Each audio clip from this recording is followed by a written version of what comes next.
Alright, Retro, I found your holy books and... Oh, you're practicing your powers again. Yeah, more or less. You don't mind if I hover throughout this. And honestly, it's kind of impressive. Probably would scare most of the normies we're having around the Hellfire, if anything else. Anyway, hello! I guess Homo sapien normals and usual people of our kind that are hiding from Orchis. This is real enough Emma Frost, I guess, temporarily Emma Frost Stark. Yes, in case you could tell, it was basically... Sorry, babe, sorry. It was going to be a shotgun running just to get into more of Orchis' clutches and see what they can do as far as, Tony's case of getting the Sentinels out of the way. I'm almost on to something. I just gotta get Rhodey out of jail. Wait, he's still in jail? Anyway, yeah, thanks, Emma, for the intro. No problem, as always. What exactly are you finally getting around to review? Is it the Expendables movies? Saw X? Anything? Like, I know September wasn't really a good time for you and reviews, but what exactly are you going to watch? Well, already watched and reviewed The Pope's Exorcist. The Russell Crowe Exorcist knockoff. Why exactly? Oh, because the spiritual, I guess, sequel to the original 70s classic from Freakin', card to that, I guess, trailers-wise, is coming out, and I kind of writ this off as pretty much as what it is, as far as the Exorcist knockoff movies are, as a... I'll figure that out later. As pretty much a standard January dump kind of movie, and Russell Crowe... as Father Amort, is doing a pretty good, I guess, accurate, as accurate as the father himself probably allowed, of his likeness in his tell-all books about his time as an exorcist. As much as I would love to link John Tron's video explaining this guy's life, one, I kind of still don't trust the dude after all these years of the stuff he did with Destiny, so sorry for that in advance for those who want that. Go check it out yourself. It's probably funny. He probably had decent skits about the whole thing. However, the real reason that tipped me over the edge to finally sit through this movie was Mr. Gigi's video earlier this year, and mostly Nip Kicking's podcast of the whole thing. Like, you could tell the guys are having a fun time on the podcast on that. So I got to give Nando V movies on this one. So that all being said, there's a secret reason to why I'm using this movie as bait for future storyline fodder, so we'll get to that in a minute. So, in the meantime, like I said, Russell Crowe plays Father Amort, a then real-life, I guess, Pope's, one of his many fathers ministers. Can you tell it's been a while since I've been a member of the Catholic Church? Sorry for that in advance for anyone who knows my actual faith, I guess, real life wise. The crux is basically he's trying to figure out some cover-ups that were happening during the Spanish Inquisition and stuff like that. Oh, and the family around said, I guess, conspiracy is kind of a hand wave, let's play the hits of basically The Exorcist, from the head twist to the messages on the kid's body and stuff like that. I will say, in advance, to keep this Marvel around here, hence why Emma's here. Oh, God, there's a reason. Yeah, the main reason is that I think the sister, was played by, I think, a cast member from, Ms. Marvel Season 1, so I guess card to my review of that, if I got her name right, or if not, I'll leave as always, the IMDb down below. So this is the cold opening, and from what I've heard from stories about Father Amort, looking up online, is that he usually had a good way of, like, taunting, like, the demon going forward.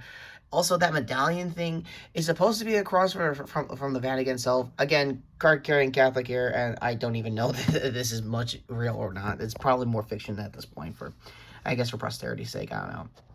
As for the bulk of the reason why I kind of wanted to see this movie was the Vespa.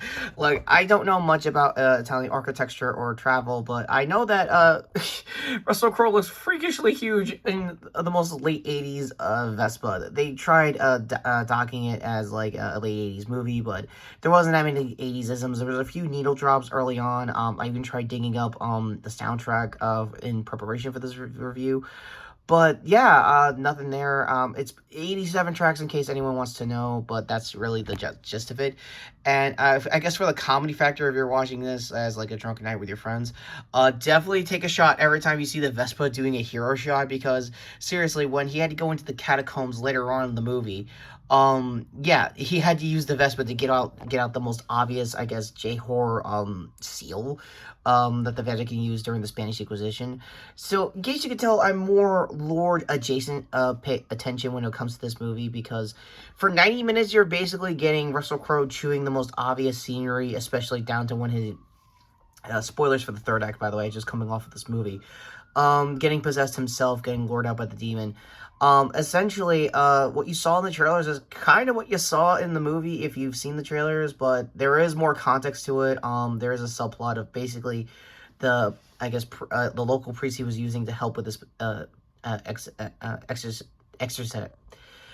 exercising this demon, is basically getting akin to basically like old school Men in Black, kind of like buddy cop vibes. I mean, it makes sense, this is Sony, and, ultimately, it's a good 6 out of 10. I mean, if this was new at the time, I would have rated it up as like another January dump movie. You could definitely tell this is probably one of the last holdovers from the pandemic, and you could definitely tell.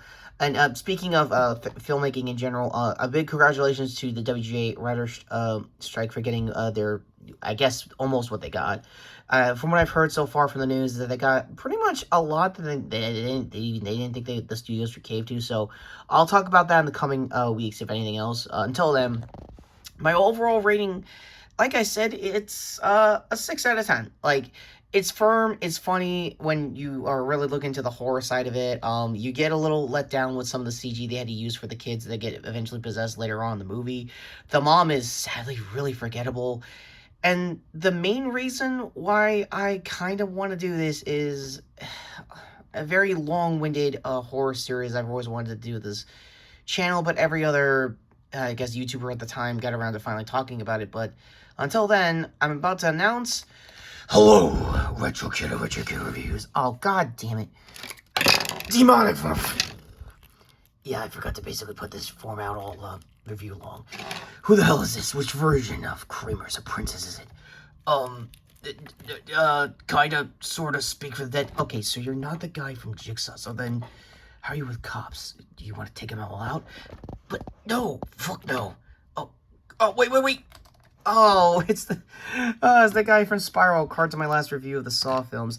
Yeah, so my apologies in advance for not finally getting around to doing Saw X. From what I've heard so far, it's actually sticking to the roots of, like, basically the editor of the franchise being, well, the voice of this whole thing as far as that movie goes. And it is actually a decent prequel, and you get more John Kramer, so less him, more Mando. Yeah, any day of the week. Plus, they never really got around to doing a full flashback review. Okay, can we just get to the part that I come in? So, he's just gonna break the veil of secrecy, huh, Mila? Or in this case, Alice.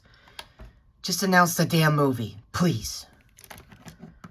Oh, how's your Red Queen of a daughter? I don't know, you're kind of training him last I checked. And I thought Wade and, what's his name, Grifter had bad lore. Okay, we're not gonna talk about Cole here in a minute. Yeah, so the main reason why I did this throwaway review, I'm going to be honest, is to announce what I'm going to be doing for the rest of the month of October. There will be some TV news. I will basically, obviously, go talk about Cosmic Fury. I'm a few episodes in. It's really awesome. I cannot wait to talk about the full season, personally. And that all being said, the bulk of retro reviews I'm going to be doing for the month of October... Yeah, you kind of guessed it if you're new to the channel or an oldie. Yeah, I'm finally getting around to doing the live-action Resident Evil series. So, with that all being said, go to Emma's most obvious shocked face here. Like, seriously, how's that a thing? You lured me as bait for a retro review series announcement. Oh, god damn it. I'm not having this. I'm not having this. Where's Anthony? I need Almas.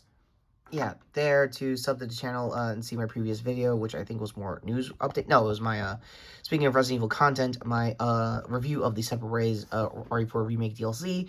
And go to the future armors that I'm probably going to have to use for Resident Evil month here on the channel for my Critical Role Shorts playlist for, I'm guessing, the second half of Chapter 2 of, if anything, Candela Obscura, leading up to next Thursday's episode for Campaign 3. And, yeah, gear here to previous, I guess, figure forms here to eventually sub to the channel so I can finally get around to my 500th sub video of every top 5 best figure forms I've ever done for the channel. And until next time, I'm Retro Kid Reviews, and Yeah, let's talk about that hive and most of Raccoon City, and I don't know how many other video game characters they kind of got wrong. Yeah, it's gonna be a long month here for the channel, guys. Yeah, I guess pray for me. I guess this is the Pope's version of it, but yeah, Russell Crowe. Honestly, before we leave, I gotta see that Vespa one more time. I know I'm pulling a Mr. GG here, but I just gotta see it for the memes. God, what a good Vespa.